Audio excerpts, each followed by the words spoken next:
Hi friends, ಹೇಗಿದ್ದೀರಾ? Welcome to my channel Hema Shashi ಮಾಡುವ ನಮಸ್ಕಾರಗಳು. ಫ್ರೆಂಡ್ಸ್, ನೀವು ಕೆಲಸ ಹುಡುಕುತ್ತಿದ್ದೀರಾ? ಹಾಗಿದ್ದರೆ ಬನ್ನಿ, ನಾನು ನಿಮಗೆ ಒಂದು ಒಳ್ಳೆಯ ಜಾಬಿನ ಬಗ್ಗೆ ಇನ್ಫಾರ್ಮೇಷನ್ ಕೊಡುತ್ತೇನೆ.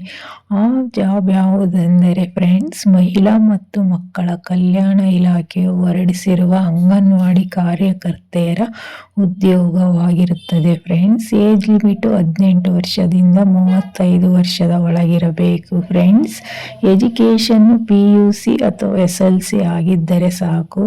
ಸ್ಯಾಲರಿ 10 ಅಬವ್ ಇರುತ್ತದೆ. ಫ್ರೆಂಡ್ಸ್, ಅರ್ಹ ಅಭ್ಯರ್ಥಿಗಳು ವೆಬ್ಸೈಟಿನಲ್ಲಿ ಅರ್ಜಿಗಳನ್ನು ಸಲ್ಲಿಸಬಹುದು. ಫ್ರೆಂಡ್ಸ್, ಅಂಗನವಾಡಿ ಕೇಂದ್ರಗಳಲ್ಲಿ ಅಗತ್ಯವಿರುವ ಅಂಗನವಾಡಿ ಕಾರ್ಯಕರ್ತೆ ಹಾಗೂ ಸಹಾಯಕಿ ಹುದ್ದೆಗಳ ಭರ್ತಿಗೆ ಅರ್ಜಿಗಳನ್ನು ಮಹಿಳಾ ಅಭ್ಯರ್ಥಿಗಳಿಂದ ಅರ್ಜಿಗಳನ್ನು ಕರೆಯಲಾಗಿದೆ. ಇಲಾಖೆಯಲ್ಲಿ ಅರ್ಜಿ ಸಲ್ಲಿಸುವ ಅಭ್ಯರ್ಥಿಗಳು ಅಗತ್ಯವಿರುವ ವಿದ್ಯಾರ್ಹತೆ, ವಯೋಮಿತಿ ಹಾಗೂ ವೇತನ ಶ್ರೇಣಿಯ ಬಗ್ಗೆ ಸಂಪೂರ್ಣವಾಗಿ ಅರಿತುಕೊಂಡು ತಮ್ಮ ಅರ್ಜಿಗಳನ್ನು ಸಲ್ಲಿಸಬೇಕು. ಫ್ರೆಂಡ್ಸ್, ಇನ್ನು ಇದರ ಬಗ್ಗೆ ನಿಮಗೆ ಹೆಚ್ಚಿನ ಮಾಹಿತಿ ಬೇಕಾದಲ್ಲಿ ನನ್ನ ಚಾನಲನ್ನು ಲೈಕ್ ಮಾಡಿ, ಶೇರ್ ಮಾಡಿ ಮತ್ತು ಸಬ್ಸ್ಕ್ರೈಬ್ ಮಾಡಿಕೊಡಿ. ಫ್ರೆಂಡ್ಸ್, ಇದರ ಲಿಂಕನ್ನು ನನ್ನ ಡಿಸ್ಕ್ರಿಪ್ಷನ್ ಬಾಕ್ಸಿನಲ್ಲಿ ಹಾಕಿರುತ್ತೇನೆ. Thank you.